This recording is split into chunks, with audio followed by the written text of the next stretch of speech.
Welcome back to How To's with Heather. In this video today, we're going to be focusing on comprehension. So in my first video, we talked about our reading lesson is structured in 3 different aspects. You have before the reading, during the reading, and after the reading. So comprehension is a huge part of during and after the reading.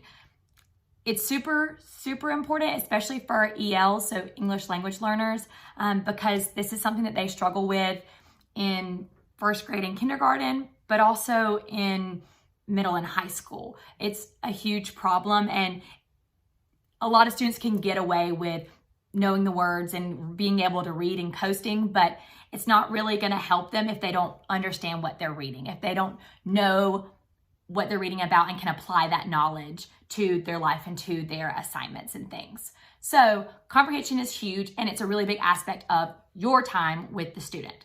So what that looks like, I'm going to kind of give it to you in 2 broken down sections, fiction and nonfiction.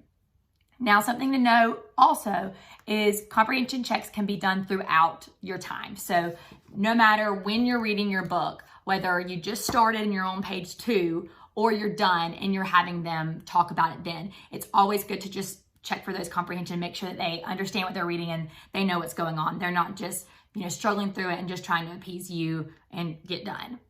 So we'll talk about fiction first because the book I have today is a fiction book, Bad Case of the Stripes.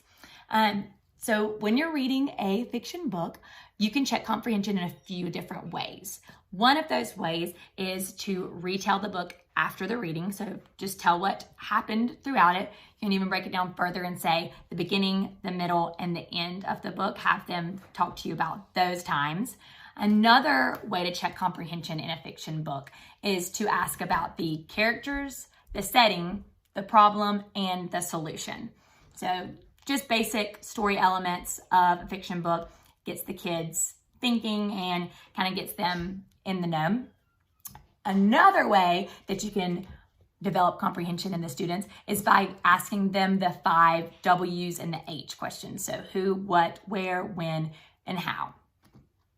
Pretty easy, pretty straightforward. That's more for you. It just helps you remember, okay, I don't know what to ask them next. You can pick one of those. It'll always work. One key strategy that I'll give you that I think is super effective and it especially helps with those EL students is connections. So making connections to the book.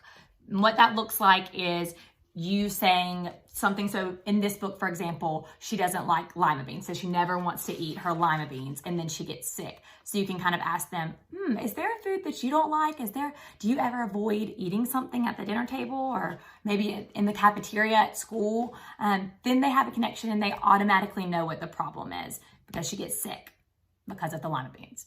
Anyway, connections are super helpful. You can connect to the pictures, you can connect to the story, any of the above. Those connections really help your student remember all the aspects of the book, especially if you're making them throughout it. So comprehension during fiction books. The other type of books is nonfiction. So those are a little trickier to make connections to, especially if it's a topic that they don't know a lot about. But you can always ask them, what do you think? What do you wonder? What do you want to know more about? Keep digging and prying for them and asking them what's going on and what's going through their head.